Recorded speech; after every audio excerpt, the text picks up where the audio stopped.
नमस्कार, मैं हूं संजय शर्मा। आप देख रहे हैं 4 PM न्यूज नेटवर्क। बिहार में चल क्या रहा है? क्या नीतीश कुमार वास्तव में पलटने जा रहे हैं? नीतीश कुमार लालू यादव के साथ मिलकर मोदी को एक बड़ा झटका देने जा रहे हैं, या फिर मोदी ने तय कर लिया है कि नीतीश के सांसदों को तोड़ना है? मोदी और शाह की प्लानिंग हो गई कि ऑपरेशन लोटस बिहार में चलना है। और अगर ऑपरेशन लोटस होगा, क्या चिराग और नीतीश के सांसदों को तोड़ लेगी बीजेपी, तो नायडू का क्या होगा? क्या केंद्र सरकार कुछ खतरे में आएगी? ये सारी बातें पे चर्चा की है मैंने अभय दुबे जी के साथ, और पूछा है बिहार की राजनीति की लेकर इतनी चर्चाएं क्यों हो रही हैं। मैंने अभय जी से पूछा है कि जो दिल्ली में वोटर लिस्ट में बीजेपी ने कमाल कर दिया है, उसका क्या होगा? क्या अदालत तक मामला जाएगा? और क्या बीजेपी का ये प्लान अब अरविंद केजरीवाल की पार्टी ने खोल के रख दिया है कि असली खेल वोटर लिस्ट में होता है? यूपी के चुनाव में हर जिले में यादव मुसलमानों के वोट काट दिए गए। हरियाणा और महाराष्ट्र में लाखों वोटों के काटने की खबर सामने आ रही है। तो बीजेपी का चुनाव जीतने का फार्मूला क्या वोट कटिंग होता है? ये बात भी अभय दुबे जी से पूछिए। बहुत शानदार बातचीत है, लेके चलता हूँ अभय दुबे जी के पास। पूरी सुनिएगा, उससे पहले चैनल को सब्सक्राइब करना और ज्वाइन करना ना भूलें। चलते हैं अभय जी के पास। 4 PM न्यूज नेटवर्क पे स्वागत है आपका अभय दुबे जी। दिल्ली विधानसभा में चुनाव तो अभी डिक्लेयर नहीं हुए, लेकिन घमासान बहुत तेजी से चल रहा है। अरविंद केजरीवाल ने बाकायदा सबूतों के साथ दिखाया कि किस तरह वोटर लिस्ट बनाने में घोटाला किया गया है। उषा देवी नाम की एक महिला, जिसकी अपील पे 200-250 वोट काटने की एप्लीकेशन दे दी गई, उस उषा देवी को पता ही नहीं कि उसके नाम पे कभी ऐसी एप्लीकेशन दी गई है। और आज दिल्ली के मुख्यमंत्री ने आरोप लगाया है कि जो फाइनल लिस्ट आई है वो पूरी तरह से धांधली से भरी हुई है। यानी गेम प्लान यही है कि वोट कटवा दो। अरविंद केजरीवाल ने मुझसे कहा था कि खासतौर से पूर्वांचल और झुग्गी झोपड़ी में रहने वाले लोगों के वोट कटवाए जा रहे हैं। तो आप क्या सहमत हैं इस बात से, इस ख्याल से कि क्या वाकई में ऐसी बेईमानी कर रही है भारतीय जनता पार्टी के आदेश पर, निर्देश पर, अनुरोध पर चुनाव आयोग कर रहा है साजिश? क्या खेल है इसके पीछे? देखिए, दूसरे प्रांतों में ये सब खेल होता रहा है, लेकिन वहां पे जो पार्टियां भाजपा के मुकाबले में थी, वो इस बात की शनाख्त नहीं कर पाई और वो उनमें ढीला ढालापन रहा। लेकिन आम आदमी पार्टी शुरू से ही उसकी निगाह इनके ऊपर टिकी हुई है और वो बहुत ही सख्त निगरानी कर रही है। जब वोटर लिस्टों के जारी होने से बहुत पहले ही आम आदमी पार्टी ने कहना शुरू कर दिया था, सबूत देने शुरू कर दिए थे। फॉर्म 6 और 7 जो चुनाव आयोग को दिए गए हैं और जो भाजपा के जो प्रॉक्सी जो आवेदक हैं उनके जरिए दिए गए हैं, उनके बारे में प्रेस कॉन्फ्रेंस भी की गई थी और जानकारी भी दी गई थी और उसके ऊपर मीडिया में चर्चा भी हो चुकी है। अब यहाँ पे एक दूसरा सवाल उठता है जो बड़ा सवाल है। वो सवाल ये है कि अगर चुनाव आयोग कोई लिस्ट जारी करता है और उसमें किसी पार्टी को उस लिस्ट के ऊपर आपत्ति है, तो फिर उसका निराकरण क्या है? भाई सवाल ये, उसका निराकरण क्या है? अब उन्होंने वोटर लिस्ट जारी की, मान ली आम आदमी पार्टी को आपत्ति है या भारतीय जनता पार्टी को आपत्ति है या कांग्रेस को आपत्ति है, किसी पार्टी को उस वोटर लिस्ट पे आपत्ति है, तो उसका निराकरण क्या है? उसकी एक प्रक्रिया है। वो चुनाव आयोग को अपनी आपत्तियां दर्ज कराता है, उसके बाद चुनाव आयोग उन आपत्तियों के बारे में करता क्या है? अच्छा, अब मैं दूसरी एक और बात आपसे पूछता हूं।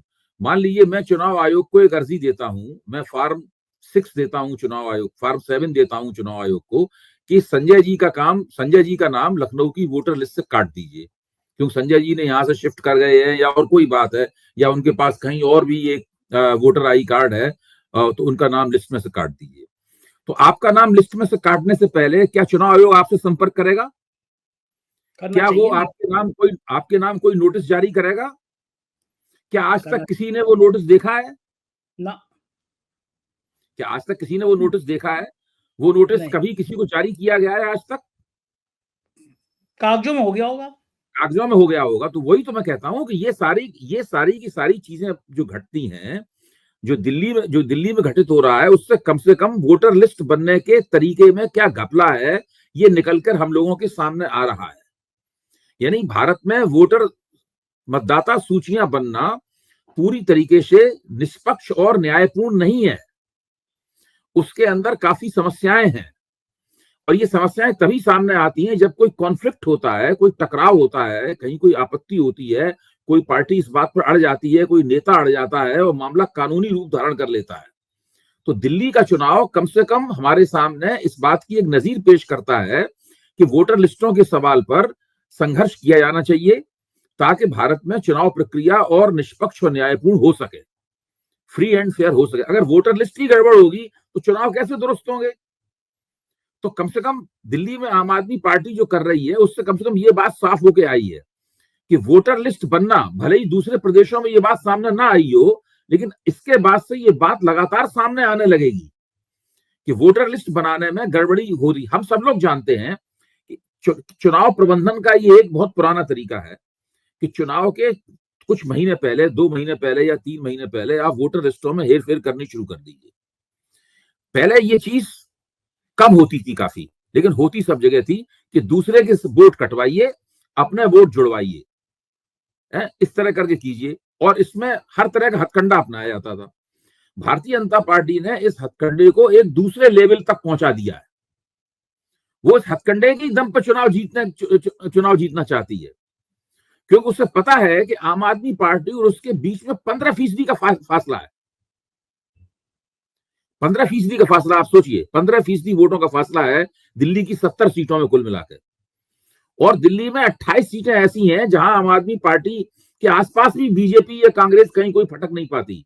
यानी 70 सीटों में 28 सीटें तो ऐसी हैं जिसमें आम आदमी पार्टी 2013 में भी जीती थी, 2019 में भी, 2015 में भी जीती और 2019 में भी, 19-20 में भी जीती।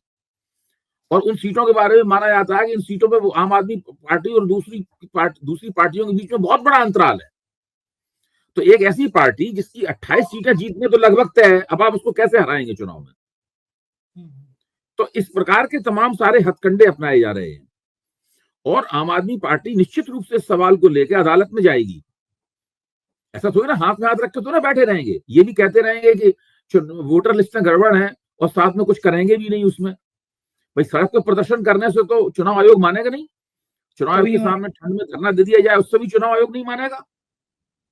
चुनाव आयोग को मनवाने के लिए जब चुनाव आयोग ने तमाम आपत्तियों और प्रेस कॉन्फ्रेंसेस वगैरह के बावजूद भी वोटर लिस्ट जारी कर दी, जिसमें आम आदमी पार्टी को साफ तौर पर लग रहा है कि भाजपा के कहने से सब ये लिस्ट बनी है, पूरी नियोजित तरीके से सब ये काम किया गया है, तो निश्चित रूप से ये मामला अदालत में जाएगा और जाना भी चाहिए। मेरी दिलचस्पी आम आदमी पार्टी के जीतने हारने में से ज्यादा इस बात में है कि वोटर लिस्टें बनाने की प्रक्रिया कैसे साफ सुथरी हो, कैसे निष्पक्ष हो, और उसमें सभी पार्टियों की एक वोटर लिस्ट निकले तो सभी पार्टियों और सभी उम्मीदवारों को पूरा यकीन हो कि इसमें कोई गड़बड़ी नहीं है। ये वोटर लिस्ट हमें लेवल प्लेइंग फील्ड देती है। अगर voter list level playing field नहीं देती है तो किस बात का चुनाव है, बताइए आप। और ये हर राज्य में होता है, उत्तर हर राज्य में होता है, पकड़ा है, हर राज्य में होता है, लेकिन पकड़ा दिल्ली में गया है। पकड़ा दिल्ली में गया है। हाँ, यहाँ से प्रक्रिया शुरू होती है।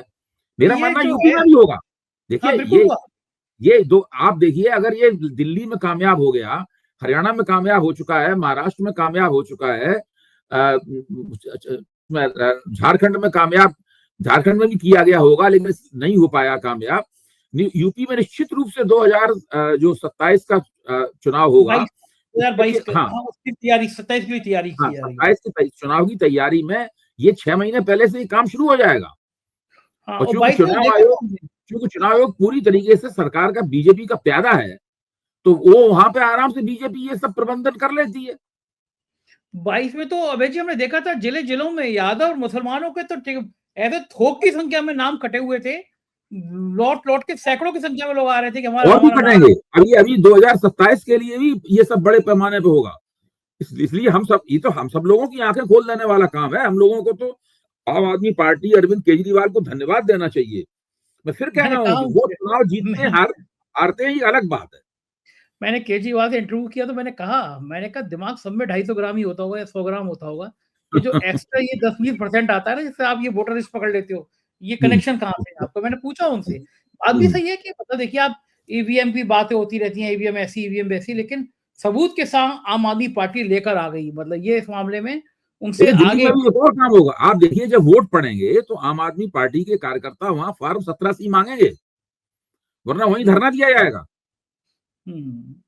ताकि आप फॉर्म 17C में जो लिख के दें तो बाद में आप वोट बढ़ा ना पाए। ज्यादा से ज्यादा अगर वोट बढ़े भी तो वो 0.5%, 1% या 1.5% से ऊपर ना हो उसका प्रतिशत। ऐसा ना हो एक कॉन्स्टिट्यूंसी में 11% वोट बढ़ गए, एक कॉन्स्टिट्यूंसी में 7%, 7% वोट बढ़ गए, तो खेल इधर का उधर हो जाएगा पूरा का पूरा। अगर फॉर्म 17C वहीं पे मांग लिया जाए और अगर पीठासीन अधिकारी 17C न दे तो उसका गिरेबान पकड़ लिया जाए, हंगामा कर दिया जाए, वहीं मेज पे खड़ा हो जाया जाए, वहीं पे बैठ जाया जाएगा, हम नहीं उठेंगे, यहाँ पे हम सिर दे मारेंगे, हम 17C चाहिए। 17C का मतलब सभी जितने भी पोलिंग एजेंट है, सब पार्टियों की, सबको 17C दो, सब लोग साइन करें उसके ऊपर, और जो प्रिसाइडिंग ऑफिसर है वो भी साइन करें, तो उसमें बेईमानी करने का अंदेशा बहुत घट जाता है उसके अंदर। हाँ, और ये तो कानूनी हक है, आप मांग सकते हैं फॉर्म 17 कानूनी हक है। और देखिए, लोकतंत्र में अगर चुनाव भी सच्चा नहीं होगा तो लोकतंत्र में सच्चा रह क्या जाएगा, बताइए। सही बात है, चुनाव में ही बेईमानी होगी। और कहा तो जाता है कि हमारे साहेब विश्व गुरु जी वो हैं, वो चुनाव के इस प्रबंधन के माहिर अमित शाह और मोदी जी, ये आमतौर पे धारणा है। देखिए, ये धीरे धीरे करके ये सब बातें निकल कर सामने आएंगी। होता क्या है, ये चीज कैसे पता लगती है कि किस इलाके में कौन सा वोटर हमारे पक्ष में है, कौन सा वोटर हमारे पक्ष में नहीं है। ये चीज तब ज्यादा पता लगने लगी है जब से ये ईवीएम के जरिए चुनाव होना शुरू हुआ है। भाई, एक इलाका है, मान लो एक इलाका यादवों का इलाका है, कोई इलाका मुसलमानों का इलाका है, किसी इलाके में सरकारी कर्मचारी ज्यादा हैं। अब आप देखिए, दिल्ली में 3 निर्वाचन क्षेत्र ऐसे हैं, अब बात हो रही है थोड़ा इस पर और थोड़ा समय लिया जाए। दिल्ली में 3 विधानसभा निर्वाचन क्षेत्र ऐसे हैं जहां सरकारी कर्मचारी यानी केंद्रीय सरकार के कर्मचारी बहुत रहते हैं। एक है नई दिल्ली क्षेत्र, एक है दिल्ली कैंट, और एक है आरके पुरम। ये 3 क्षेत्र ऐसे हैं जहां सबसे ज्यादा केंद्र सरकार के कर्मचारी रहते हैं। अच्छा, केंद्र सरकार के कर्मचारी केंद्र सरकार से बहुत नाराज हैं। हाँ। इसका जानते हो परिणाम क्या हुआ? दिल्ली में भाजपा ने 7 लोकसभा सीटें जीती, लेकिन इस जीत के बावजूद भी इन 3 विधानसभा निर्वाचन क्षेत्रों में जो बढ़त है वो इंडिया गठबंधन को मिली। आप सोचिए, जहां पर सबसे ज्यादा संकेंद्रण सरकारी कर्मचारियों का है, वहां पे इंडिया गठबंधन को सबसे ज्यादा बढ़त मिली। आरके पुरम में, नई दिल्ली में, जहां से अरविंद केजरीवाल खुद चुनाव लड़ते हैं और शीला दीक्षित चुनाव लड़ती थी, और दिल्ली कैंट। हाँ, तो इससे आप अंदाजा लगाइए कि इन तीनों क्षेत्रों में अगर वो आम आदमी पार्टी को चुनाव हराना चाहते हैं तो उनके लिए बहुत मुश्किल है, क्योंकि जो सरकारी कर्मचारी है वो भाजपा से बहुत नाराज है। वो खासतौर से नरेंद्र मोदी, लोकसभा चुनाव में भी वोट नहीं दिया उसने नरेंद्र मोदी को। हाँ, इससे आप अंदाज लगाइए कि अब वहां उन क्षेत्रों में बेईमानी, इसीलिए सबसे ज्यादा फोकस बेईमानी का नई दिल्ली क्षेत्र में है। और आप खुद कभी दिल्ली में, नई दिल्ली क्षेत्र में घूमिए, वहां की महिलाओं से पूछिए, जाने कितनी महिलाएं कहेंगी हमको प्रवेश वर्मा ने 1100 रुपए दिए, दिए थे, बांटे थे। बहुत बड़े पैमाने में अभी भी बट रहे हैं वो। अच्छा, उसमें क्या है कि पर्ची दे दी गई है उनको, पर्ची लिख दिया गया है कि एक आपको मदद दी जा रही है। अब मदद देना प्राइवेट काम नहीं है, ये कोई किसी सरकारी योजना के तहत मदद थोड़ा मिल रही है 1100 रुपए की। उसमें यह भी लिख दिया गया है कि जनवरी का रुपया है। अच्छा, बाद में और मिलेगा। हाँ, बस इस ताकत दिखाने के लिए कोई योजना हम हर महीने देंगे। हाँ, इशारा हो गया। संस्था लोगों को नहीं दे सकती इस तरह रुपया। बिल्कुल सही बात है, बिल्कुल वोट के बदले रिश्वत है। हाँ, लेकिन कौन देख रहा है? दिल्ली में तो सारी मर्यादाएं तोड़ी जा रही, सारी मर्यादाएं टूट रही हैं, और ये सब हो रहा है। इसके बावजूद आप सोचिए इसमें ये किस तरीके से दिल्ली में चुनाव होगा, इसका क्या नतीजा निकलेगा। देश की राजधानी का एक नेता, मोदी जी का प्रिय नेता, वो आदमी दिल्ली के मुख्यमंत्री के लिए इतने गंदे शब्द कह रहा है। कल प्रियंका गांधी के लिए 2 दिन पहले उसने गंदे शब्द कहे। दिल्ली के मुख्यमंत्री के पिता तक के बारे में खराब आपत्तिजनक। ये वही व्यक्ति है जिसने दानिश अली के खिलाफ लोकसभा में क्या क्या कहा था। और आपको पता है ना, लोकसभा से 124 सांसदों को निलंबित किया गया, निकाले गए 124 सांसद। क्यों, किस आरोप में निकाले गए थे? कि भाई लोकसभा की मर्यादा के मुताबिक आचरण नहीं कर रहे हैं। क्या रमेश बिधूड़ी लोकसभा की मर्यादा के मुताबिक आचरण कर रहे थे? ओम बिरला को क्या करना था? ओम बिरला को नहीं लगा कि ये लोकसभा की मर्यादा के मुताबिक आचरण नहीं है, केवल उन रिकॉर्ड में से उनकी गालियां हटा देने से तो उसको सजा नहीं मिली। ठीक बात है। आज तक रमेश बिधूड़ी को कभी कोई सजा नहीं मिली। ये भी झूठ कहा जा रहा है कि उन गालियों की वजह से उसका लोकसभा का टिकट काटा गया। सब लोग जानते हैं कि भाजपा ने सर्वे कराया था, उस सर्वे में प्रवेश वर्मा चुनाव हारते हुए दिख रहे थे, रमेश बिधूड़ी चुनाव हारते हुए दिख रही थी, मीनाक्षी लेखी चुनाव हारते हुए दिख रही थी, इसलिए इनके टिकट कटे। गौतम गंभीर चुनाव हारते हुए दिख रहे थे, इसलिए इनके टिकट कटे। रमेश तो धूरी का देखिए, जिक्र इसलिए नहीं करा था कि उसने दानिश अली को गालियां दी थी। हाँ सही बात है। हाँ, तो ये सारा का सारा झूठ परोसा जाता है और मीडिया में मीडिया इस झूठ को लपकता है और वही प्रचार करता है जो प्रचार भारतीय जनता पार्टी उससे करवाना चाहती है। जो तुमको हो पसंद वही बात करेंगे, वही बात, तुम दिन को अगर रात कहो तो हम रात कहेंगे, बात ये करेंगे स्थिति हैं। है। बिल्कुल ठीक बात है। चलते हैं बिहार में। बिहार में बिल्कुल तूफान मचा हुआ है। नीतीश कुमार कब पलटी मार जाए इसको लेकर तरह तरह की चर्चा चल रही है। दिल्ली आए, मोदी से मुलाकात नहीं हुई, अमित शाह जाने वाले थे, अमित शाह का दौरा कैंसिल हो गया। बिहार में कुछ तो ऐसा है जो अंदर अंदर कहीं पक रहा है। नीतीश को डर है कि उनको नेस्तनाबूद करने, उनके सांसदों को तोड़ने की कोई प्लानिंग हो रही है। तरह तरह की चर्चा आ रही है कि नीतीश के सांसदों पे डोरे डाले जा रहे हैं। क्या ऑपरेशन लोटस की तैयारी अब नीतीश कुमार पे की जाएगी? बीजेपी का भरोसा तो है देखिए, नहीं कि नीतीश कुमार अगर पलटी मारते हैं तो निश्चित रूप से उनके सांसद तोड़ दिए जाएंगे। अगर कहीं भी भाजपा को लगा कि चिराग पासवान पलटी मारते हैं तो उनके भी सांसद तोड़ दिए जाएंगे। उनके सांसद तोड़ने का तो पूरा इंतजाम भी कर दिया गया है। और वो जो वो हैं, उनके चाचा हैं चिराग पासवान के, हाँ, तो उनके साथ अमित शाह ने, पशुपति पारस, उनके साथ अमित शाह ने बातचीत करके बिल्कुल रख लिया है। बिल्कुल सब मामला सेट है। अगर कभी भी उन्हें लगा कि ये पलटी मारने वाले हैं चिराग पासवान या जरा भी कुछ गड़बड़ी कर रहे हैं तो फिर उनको ढक्कन कर दिया जाएगा। जहां नीतीश कुमार का सवाल है, नीतीश कुमार की पार्टी बड़ी है, उनके पास सांसद ज्यादा है और नीतीश कुमार लंबे अरसे से मुख्यमंत्री हैं। उनके पास 16% वोट है नीतीश कुमार। मैंने चेक किया था, पिछली बार बिहार के विधानसभा चुनाव में सबसे ज्यादा वोट तो मिले थे अकेली पार्टी को, जिसका नाम राष्ट्रीय जनता दल को। तो तेजस्वी यादव के वोट बढ़े थे। तो सबसे ज्यादा वोट तो उनको मिले थे। भाजपा के वोट भी गिरे थे और नीतीश कुमार के वोट भी गिरे थे। वोट गिरने के बावजूद भी नीतीश कुमार के पास 15 दशमलव कुछ, यानी आप मोटे तौर पर कह सकते हैं राउंड फिगर में कि 16% वोट है। नीतीश कुमार का पूरा खेल इन 16% वोटों के ऊपर टिका हुआ है। यही 16% वोट उन्हें लालू यादव के लिए भी मजबूरी बना देते हैं और यही 16% वोट उन्हें नरेंद्र मोदी के लिए भी मजबूरी बना देते हैं। जब तक लोगों को यकीन होता रहेगा कि नीतीश कुमार को 16% वोट तब मिले थे जबकि चिराग पासवान के जरिए भाजपा ने उनको अंडर कट किया था। भाजपा ने उनकी जड़ें काटने की कोशिश की थी चिराग पासवान के जरिए, घोषित रूप से। चिराग पासवान ने ये तोड़फोड़ घोषित रूप से की थी, कोई मतलब छुपी हुई बात नहीं थी। आपको तो याद होगा हाँ बिल्कुल उस सही वक्त बात है। 2020 में मैं तो खुद वहां पटना गया था और पटना जाके हम लोगों ने एबीपी चैनल के लिए वहीं से विधानसभा परिसर से ही प्रोग्राम किए थे हमने वहां पे जाकर। अच्छा, वहीं से डायरेक्ट सीधे सीधे रिले किया था वहां से। तो अब मैं ये बता रहा हूं कि बिहार के अंदर जो घटित हो रहा है, हर विधानसभा चुनाव से पहले बिहार में कुछ ना कुछ ऐसा होता है। 2015 से पहले तो नीतीश कुमार खुद ही एनडीए छोड़ के लालू यादव के साथ चले गए थे और दोनों ने मिलकर मार लगाई थी बीजेपी को। बीजेपी की 50 सीटें रह गई थी। उसके बाद में बीच में करीब 18-19 महीने बाद जो है दोनों की नहीं पटी, तेजस्वी यादव और नीतीश कुमार की। नीतीश कुमार फिर एनडीए में आ गए। जब नीतीश कुमार एनडीए में आए और फिर सरकार चली, उसके बाद में भाजपा ने सोचा कि इनसे पल्ला कैसे छुड़ाया जाए। इसके लिए उन्होंने ट्रोजन हॉर्स, इसको बोलते हैं, लकड़ी का, काठ का घोड़ा, इसके पेट में यूनानी सैनिक भर के गए थे और उन्होंने ट्राई पे हमला किया था। बचपन में हम लोगों ने कहानी काठ का घोड़ा पढ़ी है ना, मतलब जो है, तो वो ट्रोजन हॉर्स था, मतलब है। तो वो ट्रोजन हॉर्स जो है ना, वो ट्रोजन हॉर्स का काम किया था चिराग पासवान ने उसमें। चिराग पासवान की भूमिका काठ के घोड़े की थी बिहार के चुनाव में। और उन्होंने नीतीश कुमार, उन्हीं के पेट में भर के बीजेपी वालों ने नीतीश कुमार के ऊपर हमला करने वाले खुफिया सैनिक वहां भेजे थे। बहरहाल नीतीश कुमार भी इस बात को अच्छी तरीके से जानते हैं। इसकी वजह से नीतीश कुमार को मुश्किल हुई, लेकिन इसके बावजूद उनके पास, यानी अब बीजेपी को यकीन है कि जब हमने इतनी कतरब्यौत की तब भी बंदे के पास 16% वोट तो है,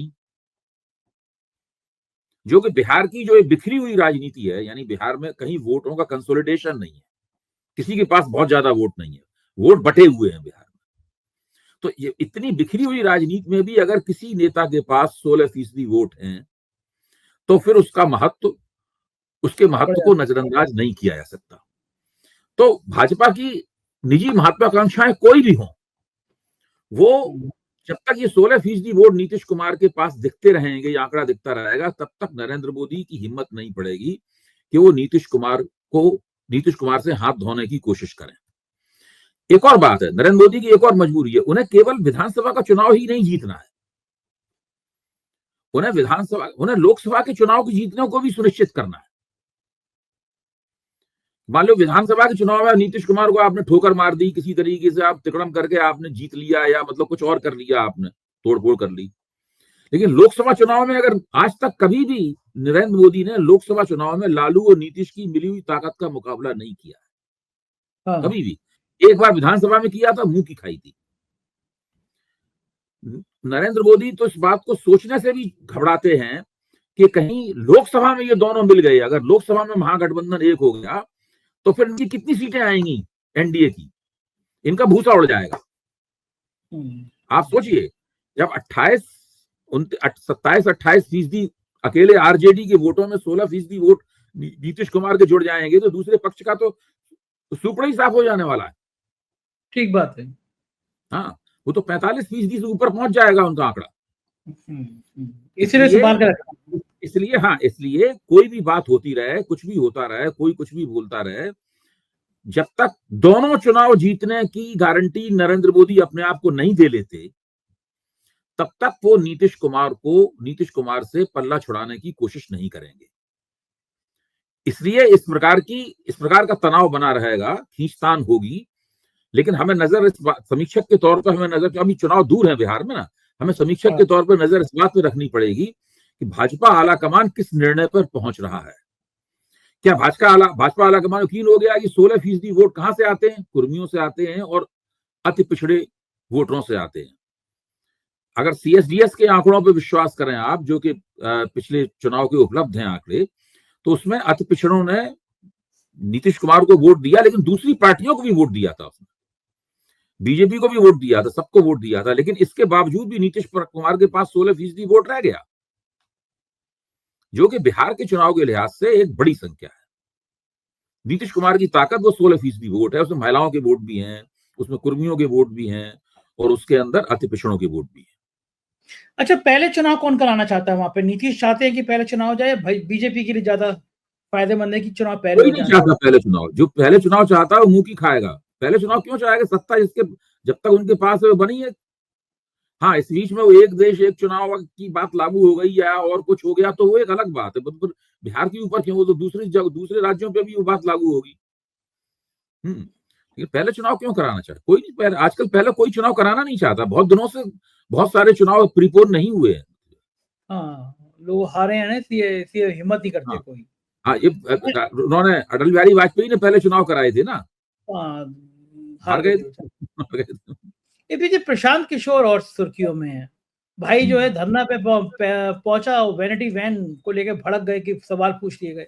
बाद में वैनिटी वैन की कहानी निकल के आई कि वो जो कंपनी है उसमें बीजेपी के नेता इन्वॉल्व हैं। प्रशांत किशोर को लेकर तरह तरह की बातें हमेशा होती रही कि Prashant Kishor funded by BJP हैं, बीजेपी की मदद उनसे लेते हैं और एक नया फ्रंट बनाना चाहते हैं। प्रशांत किशोर की राजनीति कुछ परवान चढ़ पाएगी या प्रशांत किशोर वोट कटवा साबित होंगे? भाई देखिए, अभी जो उपचुनाव हुए थे उसमें तो प्रशांत किशोर के उम्मीदवारों को अच्छे वोट मिले थे, कहीं वो तीसरे नंबर पर रहे थे। मतलब ऐसा नहीं है कि वो बहुत खराब वोट उन्हें मिले हो। तो अभी प्रशांत किशोर जो है, वो प्रशांत किशोर को डिकोड करना थोड़ा मुश्किल अभी दिख रहा है मुझे। वो अभी बंद मुट्ठी की तरह है, अभी उनकी मुट्ठी खुली नहीं है। दूसरे एक बात हमें समझनी चाहिए कि बिहार में जो मौजूदा राजनीतिक दल हैं, जैसे आरजेडी है, राष्ट्रीय जनता दल है, जनता दल यूनाइटेड है, भारतीय जनता पार्टी है, मांझी की पार्टी है, उपेंद्र कुशवाहा की पार्टी है, चिराग पासवान की पार्टी है, ये सब पार्टियां जो हैं, इन सब पार्टियों का पोल खाता मतदाता समझ गया है। और ये पार्टियां लंबे अरसे से सत्ता में हैं या सत्ता से बाहर हैं या विपक्ष में हैं। तो एक तरह की बिहार में हो सकता है कि मतदाताओं के मन में कोई थकान हो, जैसे कि पंजाब के मतदाताओं में अकाली दल, भाजपा और कांग्रेस के प्रति थकान पैदा हो गई थी।